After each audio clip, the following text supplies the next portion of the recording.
Hello, hi, welcome to another training session. So today we're going to talk about compressors. So lock compressors or compressors that go off overload during start is a problem that many HVAC technicians and electricians face at some point, So today we're going to dive into these issues, but first let's understand what's inside a compressor. So the compressor contains a motor to spin the compressor. The rotor is the moving part of the motor, which rotates inside the stationary part called the stator. Together, they form part of the electrical driver of the compressor, which is the heart of the HVAC refrigeration system. The compression chamber is part of the compressor that actually moves the refrigerant, and this may be the oscillating scroll and scroll compressor, rotating vanes and valves in the reciprocating compressor. In order to work properly, the compressor needs a proper electrical power applied, as well as necessary internal lubricant from the refrigerant oil to operate. Yabo. Yeah, as you can see here.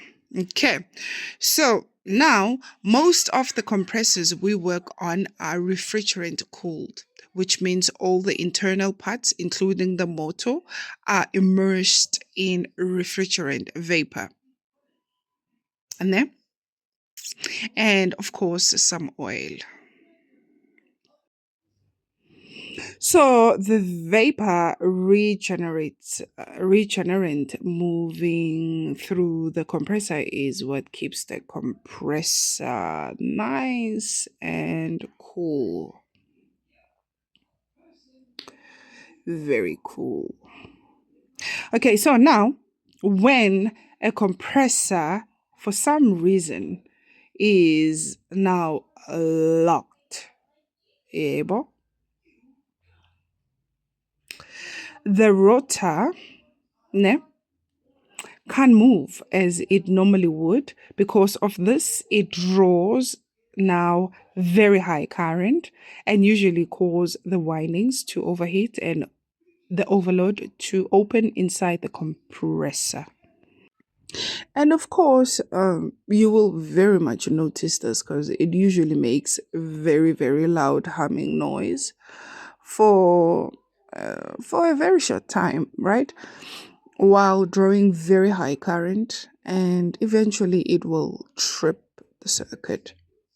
However, during this process, you will also notice that for some reason you have the fan that keeps on spinning because the overload, the overload opens the common on the compressor. So that's why it spins. So now keep in mind, overheating can also occur to operational heat, right? It can also happen due to that. So it's operational heat and overload conditions. So these overload conditions, what could they be? Such as your undercharge system or your refrigerant restriction. This will cause the entire compressor to heat up, but in these cases, it will not reset quickly. It wouldn't, no matter how you try, because the entire compressor during the time is massively hot, and so it's not just the wine.